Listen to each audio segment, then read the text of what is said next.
I'm Alan Grisby from the Strange and Unusual podcast, a proud member of the Gonna Geek Network, just like the show you're listening to now.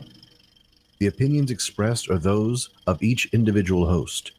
Check out all the other podcasts at GonnaGeekNetwork.com and get ready because geekiness begins in 3, 2, 1. You are listening to the Starling Tribune, a podcast dedicated to the Arrow TV show. This guy gets more airtime than the Kardashians, right? This podcast is not produced or maintained by the CW, Warner Brothers Television, CTV, or DC Comics. All characters, situations, and stories are the properties of Time Warner. I am the Oracle, and this is your Tribune. Welcome back to Earth 2's favorite newspaper, the Starling Tribune. I am the chief editor tonight. My name is SP, and your other reporters for this special episode 167 are Chris. You owe me $20, BT dub. And Michelle. I know. I failed my city. What did she say? I didn't fail my city? No, because he always says you failed the city. Oh, yeah. So she was trying to mock him. Got it. Right. Okay. This podcast was recorded on Sunday, September 10th, 2017, and broadcast live from the Starling Tribune headquarters studios via www.geeks.live. Remember, our newspaper is chock full of spoilers, facts, and speculations about Arrow and, heck, the rest of the CW, DC TV, movie, and comic universe. That's right. And today we'll be discussing Vixen, as well as other news, interviews, articles, and announcements that have dropped in the past week that could and very will impact future episodes of Arrow, as well as the other shows such as The Flash, Supergirl, Legends of Tomorrow, Vixen, and fingers crossed, a returning Constantine one day. If you're new to the show, thank you for searching us out on the internet and joining us. If you like our content, why don't you swing by our podcast network home at GonnaGeek.com, where you can find all of our past shows, plus a ton of other geeky videos, podcasts, and articles, all under the Gonna Geek Productions banner. Hey, I think that just about does it for the intros. Michelle, let's just dive right in and go ahead and break down the Vixen series for us. Sure. We're covering Vixen. It originally aired on the CW Seed. Season 1 is 6 episodes. It originally aired, if you wanted to say aired, August 25th to September 29th, 2015. Season 2 is 6 episodes.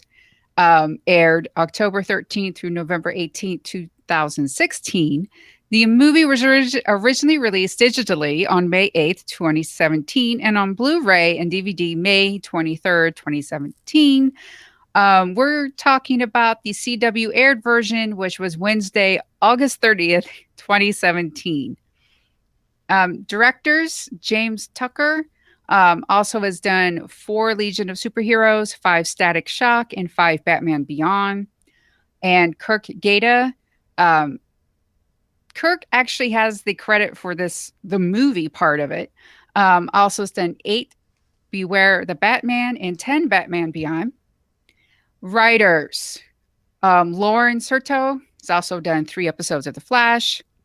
Nolan Dunbar wrote the Arrow episode Broken Hearts.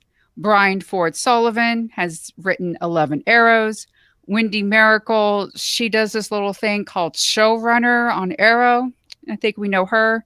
And 2 other names we're familiar with. Kido Shimizu has written 6 Legends, 11 Arrow, and a Flash. And Sarah Tarkoff, who has written 7 episodes of Arrow. Wow. So a lot of actual talent from the CW shows there, Arrow, Legends, and The Flash. Good to see that. Nobody from Supergirl, though. We need to get a crossover with Supergirl next season. Well, they're going to have like a crossover for, getting Supergirl into a Vixen. I mean, Vixen is great, but to be big enough to have the interdimensional, maybe a creative crossover, like a writer from Supergirl working on a Vixen. That would be interesting, but an actual, that might be a stretch. Well, definitely a creative crossover. That's what I was referring to. But then as you started talking, I was like, everybody else is on there. There's no not everybody, but most everybody else. I could see Supergirl in here, but we'll save that for another time. Now let's run down the Vixen animated movie ratings. And we're talking about the one that aired Wednesday last week on September 7th. Let's face it, it didn't do very well, but it had already been out for a while. So this is just people that are coming to it that hadn't picked it up anywhere else, or the CW seed, or bought it somewhere. And this was not in the middle of the fall TV series. We're in kind of a break in between the summer and the fall series. Some of them are just starting to pick up this week. So 700,000 viewers isn't bad for this. Matter of fact, I'd say it's pretty good considering all things. I would love to be able to contrast it with some of the Marvel animated series or the DC Dark Knight series, whatever, that are on the other sub channels like Disney XD for the Marvel stuff. But I have no idea what those ratings are. I think 700,000 is pretty high for this sort of thing. Chris, what do you think? It's okay for a summer thing where nothing else is going on, where you have low expectations. But bear in mind, when we were ripping on Arrow, it was when it was getting like 1.6s and stuff like that. So there's a difference a little bit in ratings. It's not to say it's a bad thing. I would love to know what their numbers were online for consumption, because like you said, SP, this was more of here's a simple way for people to catch up, because I almost bought the Blu-ray, but I went, why am I going to pay $15 for this? I can watch it online for free. And then I went, wait a second, it's going to be on TV. I can just record it and skip all the commercials, and promptly forgot to record it on TV, so my ratings aren't counted on there, and then watched it online yesterday and today. I did just about the same thing. Now, I know Michelle actually watched it last Wednesday. I literally forgot, by the way, to record it on the DVR. That is simply the reason why I didn't. Michelle, you actually watched it. It wasn't just the animated series. They had a block of 2 hours, which is about twice as long as you need, but they added additional content while they were airing this, right? Well, they added a lot of commercials. I mean, a lot of commercials. And then they had like these little snippets that were previews for the 4 shows. So they interviewed, saw a lot of Mark Guggenheim, and actually got to see Wendy Miracle and hear her speak. They're behind the scenes. So listening to and seeing all of them was something. So, learning about little teases about what's coming up. And one of the best things I liked, how they actually describe the legends as a bunch of, they mess everything up. That's them. And then they showed a little bit from the animated Ray series, which I have forgotten about. It's not the Atom, Ray Palmer. It's an actor. It's on a different Earth X, and he's a superhero and all that type of stuff. And I was watching him and going, I forgot about this. And they only spent like 2 minutes on it, and I can't actually describe what it's about. So they didn't do a really good job about promoting that, which is sad. Bummer. Well, they did have a lot of teases and getting people really excited for the series that will be starting just in a couple of weeks here, which we are going to gear up for. In the meantime, let's step back a second. Let's look into Vixen, the movie, in kind of 2 seasons, season 1, season 2. Michelle, what did we get here? What was the theme of the Vixen series? Well, it's an introduction to her. This is who Vixen is. And one of the reasons why they actually aired it on TV is because her sister, Kawasa, is actually going to be a villain on Legends next season. And that's why I sort of convinced the guys to talk about this, because it's like, hey, it's actually going to matter even more. Because right now on Legends, we have Amaya, who is Mari's grandmother. But in this case, this is actually going to be a character from the animated series, actually going to be, on one of our shows. So looking forward to Kawasa now that I know a little bit more about her. I knew nothing about Vixen going into all this stuff. Vixen, both iterations have been phenomenal to see on the small screen. Can't wait to see more into her background as we go forward, especially since as we left the Legends of Tomorrow, there were dinosaurs.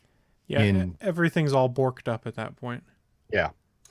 So, yeah, lots of stuff going on. Chris, do you know anything about Kawasa that you like to drop right now?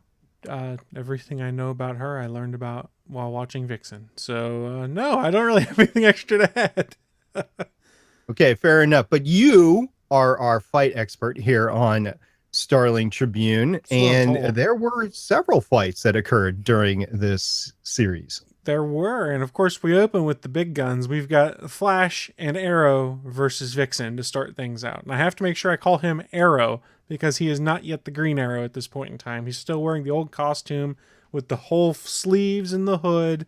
He hasn't been turned into a killer basically and had Roy pretend to be him. So we're going old school, guys. We're going back to like 2015 right now. 2015? I think that's when that was. Yeah. Yeah, it's 2015. Yeah. Time flies. Yeah, you had me doubting myself there for a second. I was like, I'm pretty sure it was. Wow. So we open this fight with, like I said, her taking on our big two heroes. And it's this point in time, we don't know yet, but she's really just starting to get a handle on what all of her different abilities are. We see her use a really cool camouflage ability, like a chameleon. And of course, Oliver sees through it. But one of the coolest moments is when she figures out she can fly. That would be awesome to be able to fly, right? Right, Michelle? You've always wanted to fly, right? Sure. Yeah. Have to make sure you wear goggles and stuff because all those bugs will get in your teeth. But I loved it how first Barry was like, she can teleport. And Oliver's just like, no, dude, it's camouflage. Like, not everything's a superpower.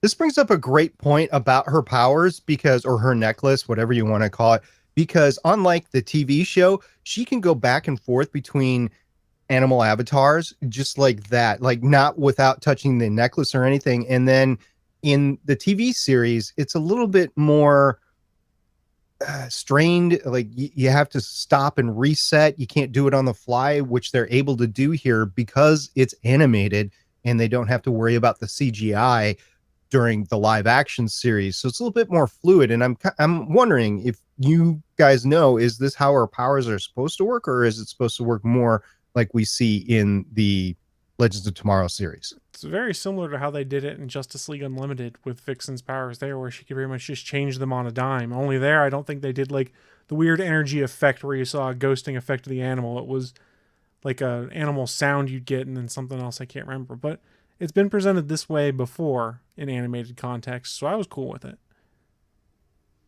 All right. Well, then we move forward and there's even more fights. I mean, there's just a ton of fights, right? So Mari goes after her sister. That's right. She goes after her sister, but really her sister kidnaps her because she wants the totem in this case. And Mari gets poisoned so that Kawasa can steal the totem, but she still puts up one hell of a fight while struggling to fight the poison in her system. Yeah, that was, she's in the middle of like the wasteland and then the magical animals come and it's like, you're really the owner of the necklace, Mari. We choose you. It's the circle of life. Yeah, it was very interesting. I think if this was not a web series, that part of it could have been fleshed out a little bit more and it might have had a little bit of a bigger impact, but because this was, this was like little like 3 to 5 minute chunks. So, but when you watch it all at once, it kind of happens all of a sudden and then, animals, but she wins. Well, I mean, I got to step back. As like, from what I recall, when this first came out, it was like 5-minute increments or 5-minute chapters they had. So it kind of makes sense when you think about how they broke it up that you'd have a real quick fight like that you would spread out over a 5-minute span before things end up wrapping up. Yeah, there was no draw. I mean, there were big fights, but they were not drawn out longer than a few minutes because that's all the time that you had. I mean, this is the speed of Kid. You're talking about little snippets in between commercials, basically, or little webisodes, which were great for when they came out. I mean, I'm not going to knock it at all, but yeah, the fights really just don't last all that long. And some of them are contrited to the point where you're kind of leaving out some main things. So, she had a fight against the smugglers as well, and Caesar the gorilla helps out Mari. I like to pretend it's Harambe. Rip Harambe. You're always in our thoughts. We miss you, Harambe. But Mari is getting in better control of the spirits as she's moving on. And this is the one that really caught my eye, was the big Detroit fight at the end of the second series of webisodes, where Mari is going up against Ishu, which I didn't know who Ishu was, but now I do. Yeah, I didn't know who he was until this either. But yeah, he's the big bad burning Detroit, and then okay, so Mari goes back to Africa to get her sister.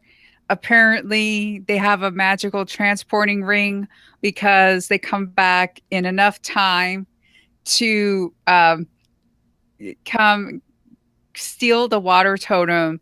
And then Kawasa was like, no, I want the water totem. And then they start to fight. But then Black Canary and Ray come along, and they're like, no, we need to fight, the fire totem dude. And so this is really big epic water and fire, and then eventually Mari gets Ishu underwater, and that was a cool fight. It's the same kind of travel they're using in Westeros this season, where things that took forever to travel, you're just there like that. I mean, it's because plot, to steal a phrase from Neil, but yes, it was awful convenient how quick they're able to go to Africa, back from Africa to Star City, from Star City to Detroit in the blink of an eye. Now, granted, part of that could be narrative considerations. It could be hours have passed, but we're not going to see that because that would be awful boring to watch Mary sitting on a train going between Star City and Detroit. So what you guys are missing is that Elon Musk has developed his high-speed bullet trains that are going back and forth between Europe, or Africa in this case, and all the cities in North America. It's just all because of Elon Musk. He's making this travel possible in the CW Berlantiverse. We'll go with that. That sounds exactly like what's happening. All right. A little bit about the fight, though. Kawasa, her power is water, right? And she was going against Ishu, and she was dousing him in water, but it had no effect on him, or he was able to burn through it. Whereas when Mari puts him in the ocean, the water affects him there. So I'm a little confused. Did the water affect him or not? I saw it as a Avatar, The Last Airbender sort of deal, where it's the power of the wielder, the person has like better control. The fire totem really bonded with Ishu. One of the things that you learned in that first part with Mari and Kawasa was that the totem really bonded with Mari. That's how the animal spirit was able to come and help her and get it back. When we see Kawasa again, she's very weak. She doesn't have a lot of time with the water totem. She basically sort of forces the water totem to work for her. So I'm thinking it's part, maybe she's just such weaker, and maybe she really wasn't meant to wield it. And he basically was just able to fire bend better than she could water bend. And therefore he won. Let's also keep in mind that Kawasa had been weakened previously to this. She'd lost her connection to her magic as the result of getting poisoned at the end of season 1. So she's weakened physically and magically, you could argue, before she picks up this totem, and then pretty much goes straight from picking it up, trying to fight her way away, getting caught, and then having to fight the fire totem. So she hasn't had much time with the totem to learn any skills, and she was weakened previously. So that probably doesn't help her in a fight with someone who Since he got the powers, he's pretty much been wrecking face across the city. All right. Is there any other fights that you want to bring up, Michelle or Chris? Well, there were a lot of other little fights. I didn't want to go over like all the muggings and everything. I thought it was really interesting that she either went up against henchmen who were trained by stormtroopers, or her animal spirits just know how to dodge bullets consistently, because there was a lot of guns and she never got hit. It's hard to shoot a moving animal. A stable animal, it's hard enough, but you get an animal that's moving and it's hard. So yeah, I can see her evading. Yeah, especially when you don't know exactly where you're shooting, because the Avatar is this big ghost over the main. So if you're shooting at the Avatar, you might not be hitting Mari. So yeah, I could see that. Wonder if the Avatar, the ghost effect, has some kind of shielding effect when that's hovering around her. It does seem to make her super strong, I just realized, when she's channeling a bird. That's right. Yeah, because she could carry, and then she used the hawk wings to help shield from the fire, from Ishu and the fire totem. So yeah, there's a lot of stuff that they didn't really go into with what all her magic could do. Because magic, it can do anything, guys. Until they defined it, you're absolutely right. It can do anything. But you have to be careful on how you define it, because if you define it how you defined the Zat gun in Stargate SG-1, you end up with something that you wish you could take back for 17 years. Just saying. Okay. So let's move on into Mari herself. This is Vixen, and she's been in Detroit before, but she's just coming back, and I'm a little confused as to exactly how we entered into this, because it looked like a flashback, but it was actually right where it started. Help me out, Michelle. Okay, so the chase is the present, and then she's falling. And then as she's falling, it flashes back to 3 days ago. And then you follow her. She ends up in jail. Her foster dad bails her out. And then, she's asking about the necklace and then all that type of stuff. And then when you see the chase again, that's when it's caught up again to the present. Okay, so we're getting the chase twice because Oliver and Barry are so important. Right. Okay. Well, I mean, that's the draw to get people to watch Vixen, is they introduce the character in Arrow, and then it's, hey, go watch this, you find out more about her. Oh, and Barry and Oliver are on this show also. It's kind of a good way to get people who might not have cared as much to then go and see it, because like, oh, I like these guys, I'm going to like this if they're in it, even though they're in it for like 5 minutes. All right, but Mari doesn't know her history as we start. She doesn't know what the necklace can and can't do. Matter of fact, she's a little freaked out about the whole thing. So we get in the first series, in the first half an hour of the movie, we get to find out about Mari's past, which we really haven't seen so far. All we have had are references back to Zambezi, and we get to understand exactly what happened with Mari with this series, which is really cool. Which then helps us find out a little bit more about what happens to Amaya, which makes you feel really sad. Yeah, because we find out that Ishu is the warlord who comes into the village and burns and kills her family. And, her mom is able to take the totem and her and run out away from the village. And somehow the baby gets to America. And so, you know what? In our particular climate right now, it's sort of difficult for us to wrap our head about like how the baby would have gotten to America. But in this world, perhaps immigration is a lot easier to happen. And refugees have an easier way of entering the country, because somehow she ends up with the McCabe's, who are her foster parents and who love her. And And she also has the necklace. So That's right. The McCabe's. Neil Flynn played Chuck McCabe, and Jan Etor. kept on going back to his roles that he's had in the sitcoms, going, oh my gosh. He did play a dad on TV, so that was good. He also played a janitor, which is good because he's got a lot of cleaning up to do after these fights.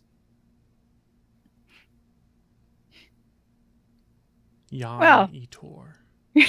he cares for her, and he's just like, I mean, it's okay, you're a superhero, but you want to be a fashion designer. Don't you want to like design your fashion? Yeah, why not? Yeah. I could see, you know what? I could totally see Mari as a fashion designer in real life, because that's just a talent that I could see her having, whether she does it for money or a career or just does it for fun. I think she could be the new suit maker for everybody. Huh? Go. Well, her suit is actually not, her suit is a lot better than her dress, because at that party she's just like, here's my dress, I made it myself, and I'm just like, my inner Nina Garcia comes out and is like, that is basic. I could have bought that in a store. That is not fashion. I'm a huge Project Runway person.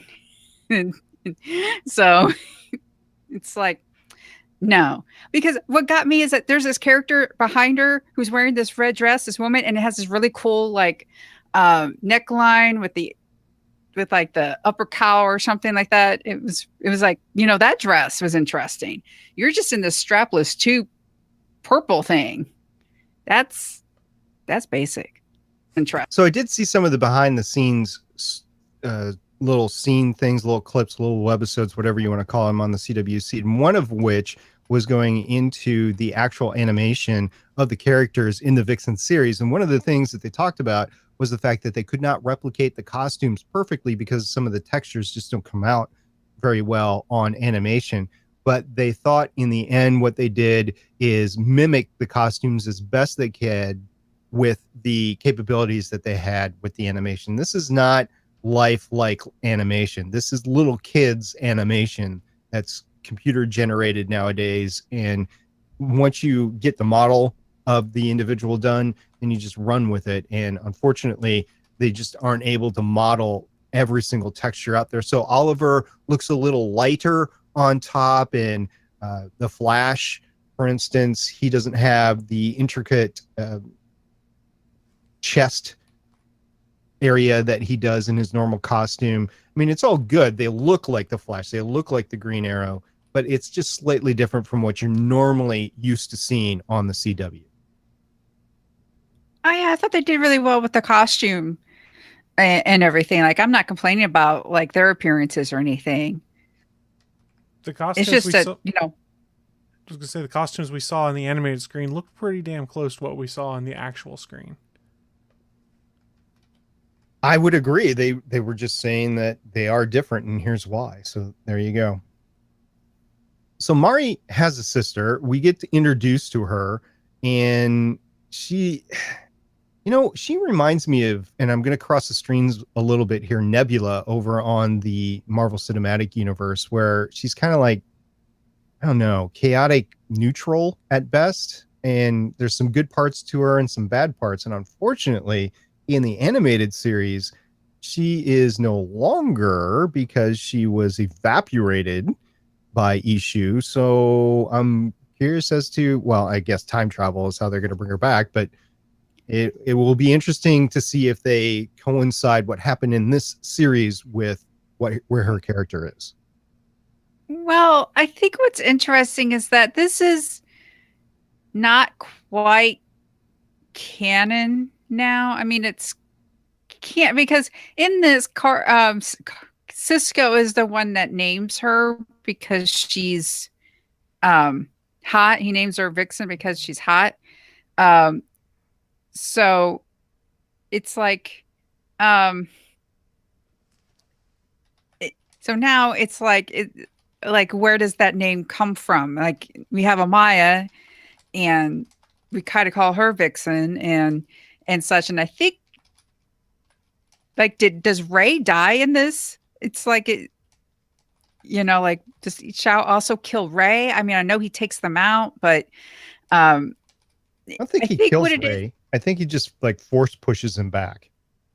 Oh, okay. So I think it's one of those things to where it's parts of it. I think little bitty parts of it might not like translate. So, time travel. Part of me also wonders maybe she's not dead. Who knows? Because we never saw a body. In his comic books, when you don't see a body, they're probably not dead. Exactly. Yeah, and it's comics. Who cares? You can always bring somebody back in comics, especially when you're talking Legends of Tomorrow. So we also have, and again, not necessarily a good guy, kind of a bad guy, but not really. And Professor Adam McAllister, I knew nothing about Professor Adam McAllister when I entered into this, but as soon as he made that one phone call to Kawasu, I was like, oh, this is a bad dude. And Mari is very friendly with this guy, so this is not going to end well. And it kind of didn't, but she came back, accused him, and he talked his way out of it. So they seem semi-friendly come season 2. Yeah. So that was interesting. Michelle, what did you think about that whole interaction? Well, there's a year between season 1 and season 2. So, she knows he betrayed her because he wants funding, like he's a wannabe Indiana Jones. And, a year time does things, and he does come back and he gives her an apology, but they end up working together, and he does end up helping by finding the fire totem song passage, whatever in the book, to help Mari save the day. So he has a little of a redemption arc, just like Kawasu kind of has a little redemption arc. I mean, she's like, I'm the protector of Zambeze, but her, like you said, it's kind of twisted, but how she sees herself needing to be the protector, but in the end she helps. So in the end he helps. Okay. So one of the things about this whole series is that we found out that there were 5 kind of gemstones that were meant to protect Zambezi, and that the Waterstone was one of them that they fought over. And then Vixen's amulet, is that what it's called? The amulet? They keep calling them totems. The totems. Okay, so 5 totems. And so you've got Mari's totem, you've got the water totem. There's still 3 totems out there. It kind of reminds me of the Infinity Gauntlet, but not quite. So anyway, there's 5 totems, and one of them's destroyed for the most part. So there's 3 more of them out there. So there's a lot more that we can discover about the background of Zambezi here. Did we ever see what happened to the water totem when it was all said and done? Yeah, like where did that go? It just evaporated. Well, no, because just because the body dies doesn't mean the actual stone dies. That's why part of me was like, is she actually dead? Because we don't see the water totem stone. Transmuted to water, perhaps, and evaporated. And will reconstitute when it rains. I don't know. I'm talking out my butt. Like maybe that's what I mean. Like maybe she evaporated and the water totem evaporated, or maybe her evaporated self is in the water totem, and then because so if the fire one's destroyed, Vixen has the spirit one. Where is the water totem? And then we don't know about air and earth. Yeah. Well, all they have to do happens. Is take the remains back to a Lazarus pit, and they're good. It just all comes back, right? Don't forget, guys, it's taken us 10 years to figure out where 5 Infinity Gems are with Marvel. We've figured out where 2 of these gems are in a 30-minute season. So we can wait a little bit of time. We got a little bit of patience. All right, but there are 3 other totems that could be found eventually. So just stay tuned for that as we enter into the season. It might be another totem that we're looking for in this next season of Legends of Tomorrow. That's what I was thinking, because it's all supposed to be about magic. So it would make sense if they're doing their whole little Infinity Gauntlet-esque storyline. I remember once hearing from the creators of the Berlanti-verse that no way, shape, or form were they going to go into the magic universe, especially with Arrow. I think that myth has been busted. Oh, yeah, they went magic in season 3, right? Yep. I mean, Yep, they did. Magic and the metas and everything. Dang it, Barry, you screwed everything up. yes. When all else fails, blame Perry. It's easy to do. So, Michelle, we got a couple of other characters that are new to the CW universe that just could you run them down really quick and who they are and what their importance are? So we talked about Ishu, who was the warlord, who we are convinced dies in the underwater fight. And then we had Dr. Lena Vargas. I actually searched who voiced this character. I have no clue. Not listed in IMDb, not even on the Wikipedia page. So whoever you are, you did a good job. She's the one that helps Mari understand the animal spirits. She had Dr. Vargas had dated Chuck, and then they had falling out. But she helps with the smugglers, gets immunity, and ends up with Chuck again. But it was kind of nice to, see Mari have to learn a little bit about what to do, and that was kind of interesting. Yeah, and then basically, all the other people who came, Felicity came along and helped them steal the water totem. Cisco was there, doing his Cisco stuff, and then we had a brief appearance from Firestorm. Very brief, but still cool nonetheless. I guess a tsunami is good enough to break them apart and douse their powers. Just doesn't seem right. I thought it was a lightning.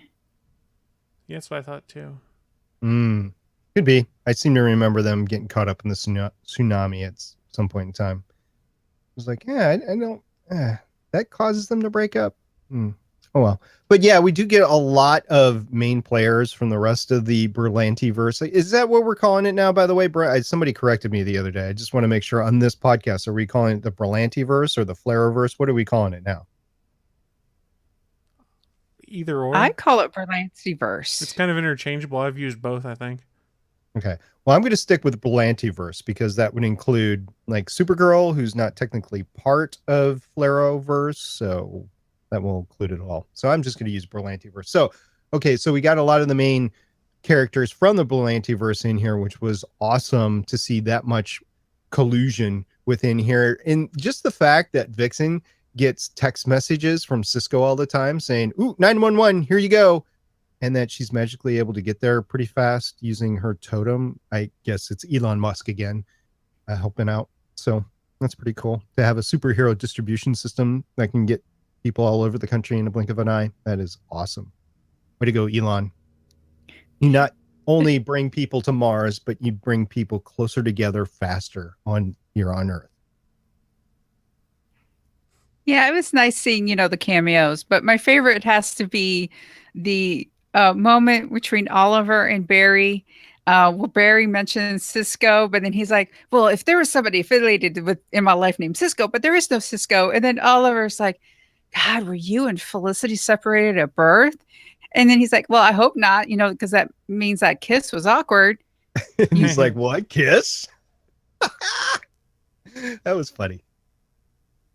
Because Oliver was dating Felicity at the time, I think.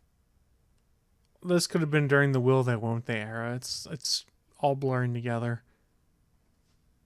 Well, hopefully it will come to some sort of finality here in the next month. Yes, when they bring it back for season 6. Yay. I think anybody's gunning for that. We'll see what happens, though. Well, we've been talking about it all summer, folks. So, yeah, there's speculation that Felicity will be back. There's speculation that Felicity's going to die on the island. So we'll just see what Berlanti-verse ends up giving us. Well, is there anything else that you guys want to talk about? This is a great series. 2 of them, half an hour each. You can go to the CW seed and watch it for free. Chris, what were your final thoughts? It's fun and it's entertaining. I mean, I'm glad I didn't buy the Blu-ray because it's probably a one-time watch for me. So if I can watch it with just a few commercials for free, basically, it's good in my book. Michelle, you were really jazzed about this, and I really appreciate you bringing it to our attention before the season starts, especially with Legends Tomorrow, so we have some basis on Kawasawas. How'd you feel about the series in general? I thought it was fun. I too would recommend watching it for free. I mean, if you've bought the Blu-ray, hey, that's awesome and stuff. But if you're on a budget and everything, because it's available online, just go ahead because you could play them all at once, correct? Online. You can play each season at once. So you can play the first 30 minutes and get some commercials scattered here and there. And then I think season 2 was 35 minutes without commercials. Yeah, there definitely are commercials interspaced in there. Season 2 has a more robust outro in between the shows, so you get to see full credits in season 2 versus season 1. It was more like jumping just from webisode to webisode. Season 2 was more like little blocks of episodes. So it was a good watch. And oh, by the way, this is a good time for us to remind you, our listener, that in case you don't have cable or CW where you are, you can always go to the CW app and watch the latest episodes for free before they're put on Netflix at the end of the year. So you, without a cable subscription or satellite, can keep up with the CW shows. So we are with not that, sponsored from the CW app. Yet. No, we're not. But I mean, it's to our benefit for people to watch this stuff and keep up with it so that they can then come to Starling Tribune and listen to what we have to say.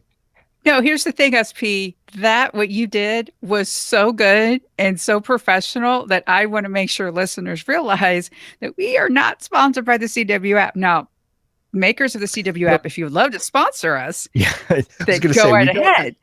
We don't actually have any money coming in. We're not monetizing this, but if you wish to give us some money, you can contact me at stargatepioneer@gonnageek.com.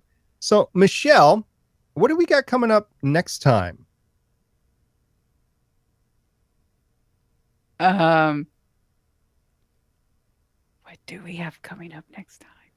What are we thinking about doing? Stuff before, and things. What are we thinking about doing before the seasons come? We're going to do some. I would love to do a prediction show about Legends of Tomorrow. That I think would be fun. So we're going to obviously do a prediction show on Arrow. We're looking at doing a prediction show of Legends of Tomorrow. And listener, if there's anything else that you would like us to do before the season starts, you can go ahead and contact us at all the great ways, and we will take your thoughts into consideration as we build our brief schedule between now and when the shows start. All right, that is it for the main Vixen segment. We are moving on to the news.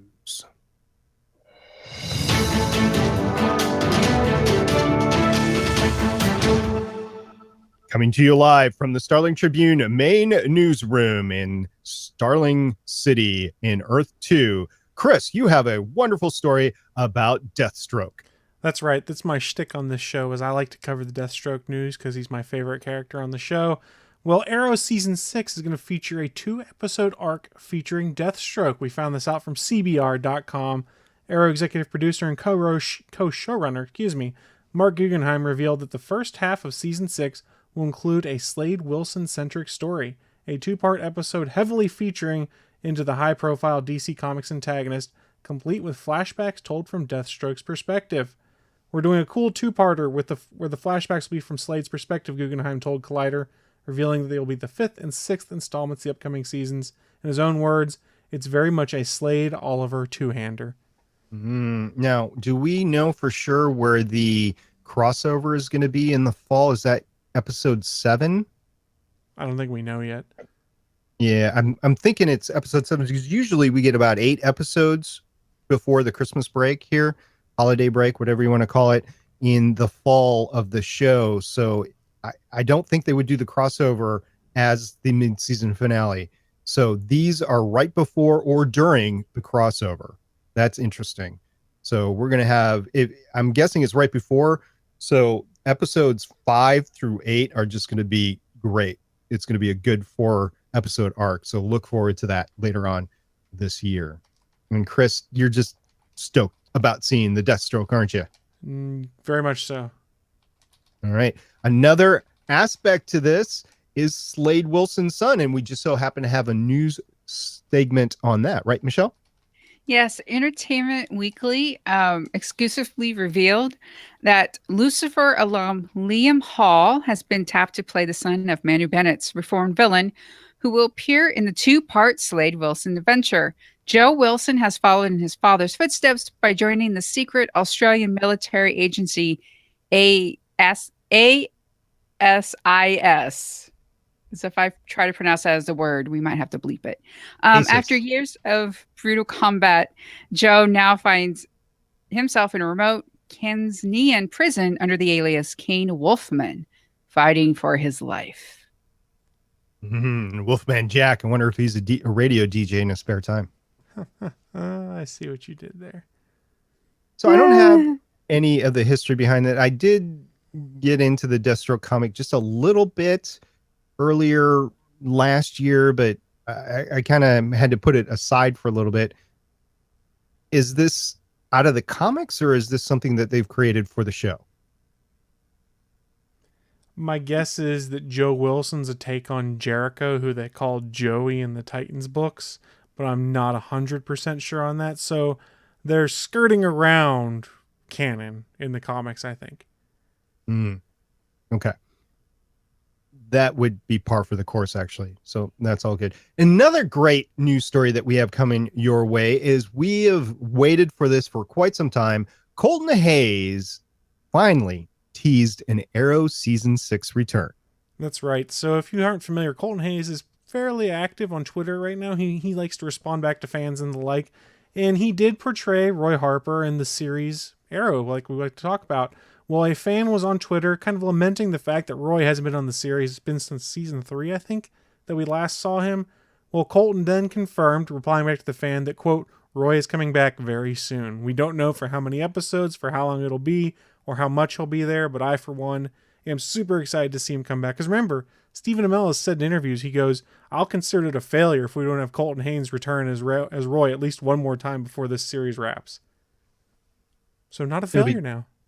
It'll be good seeing him come back, but I would like for him to interact with Thea as well. And I'm not sure, is Thea a season regular this next season or not? I seem to remember we talking about it and that she was being brought back as a season regular, but I don't remember for sure. I don't honestly recall. Yeah, like nobody's, because I think she's dead and he's coming back for the funeral. But I should save that for the prediction episode. Okay, we'll talk about that in a couple of weeks here. So moving on to the next news story is a little bit of villain matching, which is interesting. Yeah, Entertainment Weekly, reported a little bit more about the villains. So they've learned that each of the villains this season is going to be basically matched to someone on the team, like Anatoly with Oliver, or Black Siren and Black Canary. And that the same could be said of Vigilante. I know who he is, Stephen Amell says. I'm not going to tell you who he is, but I would tell you Vigilante is a villain if you want to call him that for a member of the team as well. So first, it's nice to know that we're going to find out who Vigilante is, because that was one of the frustrations we had about last season. 2, we know that Vigilante is now a he, because he keeps saying he, so that negates my whole it's Helena theory. But I'm sort of wondering who Vigilante could be connected to now. So that'd be interesting to find out. That's going to be fun. There's been all sorts of sites trying to post there. Here's who we think Vigilante is. And I've read a bunch of them, and it comes down to, it's someone we haven't met yet, but that we'll find some significance to. So I was like, I fell for the clickbait. Damn it. Yeah, this is all interesting to me. I've been thinking about Vigilante all season for like a year and a half now, and just looking forward to finally figuring out what is going on with that character, especially since we knew that it was going to be pushed to this year. Now, keep in mind that with the low ratings, I have no idea whether CW is going to ride it out, or if the ratings get better, that'd be good. But we might have to wrap up a few story arcs really quickly, and I'm just hoping that they know that where they want the characters to end up and are be able to direct them there no matter what happens. I think they said that they're pretty confident that they have a story for the next 2 years. So we'll see on Arrow, and Vigilante, of course, is a part of that. So I just want to make sure that we find out who Vigilante is before the show ends, because that will bug me forever. Even if they tell me in a convention later on, I won't believe it unless I've seen it on screen. Go figure.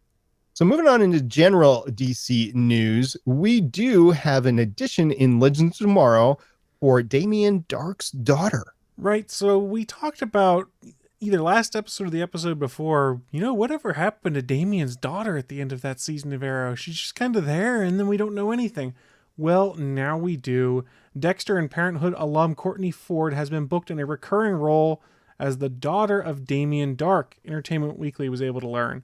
The actress will first appear in episode 305, and she'll play Eleanor, who is both smart and cunning with a charming dose of otherworldly creepiness. Think Wednesday Addams all grown up.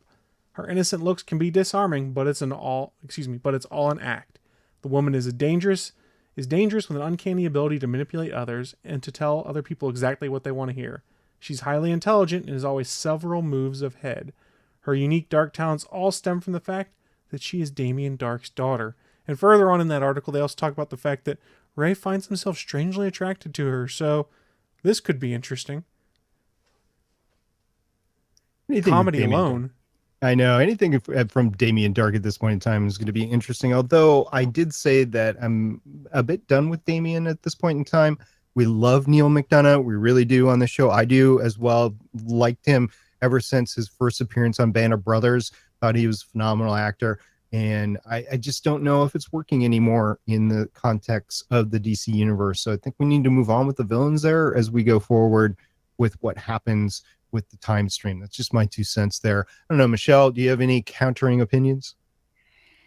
Yeah, because I'm trying to figure out how they're going to bring Damien back, because they keep saying that it's supposed to be a post Arrow, but then what do? Do they drag him to a Lazarus pit or something? Or is he like not quite dead on his way to the morgue and then they find him or something? I don't, like not you said yet. Yeah, not quite dead yet, take him over to Miracle Max. It's really those first couple of episodes about how they bring him back is going to be really critical, because if they don't bring him back in an interesting way, in a way that's, well, believable for Legends, then it's really going to hurt for the rest of the season, because then we kind of like rolling our eyes. Well, there's a lot of, it's just a popcorn show, first of all. Well, no. I mean, if they do it in a way to where it's just not either, like, what I mean, like fun, or it's like we've seen this Damien before, because this is season 3 of Legends. So if they don't do it in a way that's interesting, like last season, they did it in an interesting way by picking him up in the 80s. Okay, so that was interesting. It was before all the stuff. But if they're picking him up around the time with, him being on Arrow during the whole, arc thing, then that's kind of, that's when he dies. So that's my thing. It's like, if they're going to deal with that Damien Dark, that's what I'm trying to figure out how it works. Yeah, I don't think we have any clue at this point. It might be worth him coming back if they could increase the quality of the fight as it comes in, because Neil's been working with the choreography team for quite some time. And even though he's probably got to stand in, at least the fights wouldn't be as degraded as they've been from Arrow season 1 and season 2. So that might be a positive of making this move. We'll see. We won't know until it actually happens. And then finally, our last news story that we have this week is a little bit of executive producer Andrew Kreisberg, who's dropping a tease about Supergirl. Yeah, one of the things they keep saying is that this next season of Supergirl is really going to focus on the sisters, Kara and Alex. Well, it seems as though that relationship is going to be the center of all 4 hours of the crossover. And it's, Alex and Kara are going to be doing things in tandem, and the crossover won't be any different. So it's very interesting because, first off, it's nice to know that Supergirl is going to have a bigger part in the crossover than last year. But that was understandable because all of a sudden Supergirl's part of the CW, but now they have time. So, it'd be interesting to see how they get involved in the crossover. Do they go, it's going to be interesting. Like, do they go like last year from their Earth to, Oliver's Earth, or do they go to Supergirl's Earth? I don't know. I know that they can only have so many characters on any given episode just because they would have to have at least a line of dialogue, and it would be difficult to make them a main character along the way. So it does make sense for them to transport characters from show to show, a limited set of characters transported from show to show, and then they all play in the show that they're main in. So for them to travel to Supergirl's universe, you would have a limited amount of people that you could bring with you, and that would limit the actual crossover for the show that you're actually on. So I don't know if that made any sense or not. It did in my mind, and we'll see what we get later on this fall.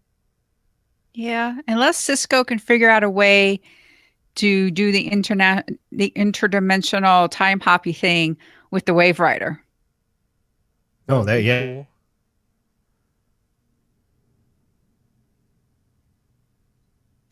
Yeah, and just take them over in one big arc. Yeah. Yeah. Yeah. I And drop like them this off plan. in different places. Yeah. It's a good plan. Good plan.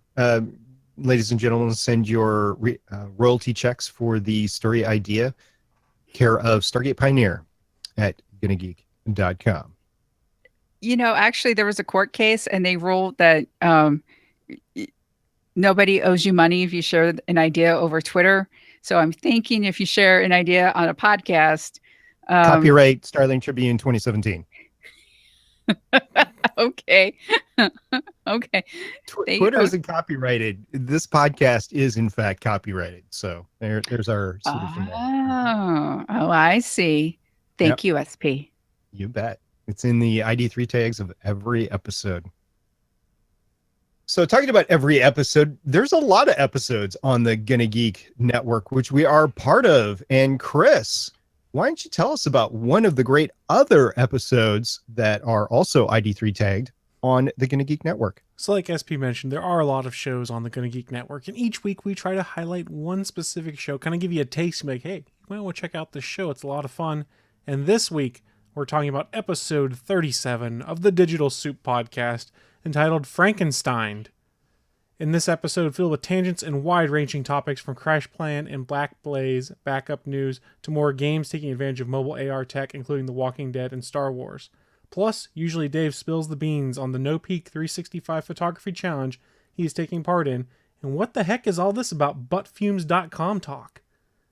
So go check out the Digital Soup podcast over on the Gonna Geek network. It's I fun have to times. admit, I did listen to that podcast, and I did a face palm when they got to that buttfumes.com. So it's an interesting part of the show, and don't miss it. You can check that out once again, episode 37 at GonnaGeek.com. So guys, it's time for us to start wrapping things up. So a big thank you to all the live listeners who were taking part in the chat room, and also anyone who goes and watches the replays at a later date. And remember, you can always catch us live as we record at www.geeks.live at 6 p.m. Eastern, 3 p.m. Pacific on Sundays. And we're ramping up right now for the new Berlantiverse year, 2017-2018, including the 6th season of our main coverage show, CW Zero. You can find all of our contact information on the Gonna Geek Network at GonnaGeekNetwork.com, where you can check out our forums and other shows. If you want to share your thoughts, head on over to our Facebook page, send in a tweet, or call us at 612-888-CAVE. That's 612-888-2283. And you can now follow us on Instagram. Woohoo! Michelle's got a new Instagram account. Yay! So this wraps up another great episode. Any last words before we sign off? At Stargate Pioneer. Hashtag totems are cool. At the Chris Farrell. Hashtag $20 BT dub. And I am at Michelle Ely signing off with hashtag, where is that water totem? Oracle, I think we're done here. This was the Starling Tribune.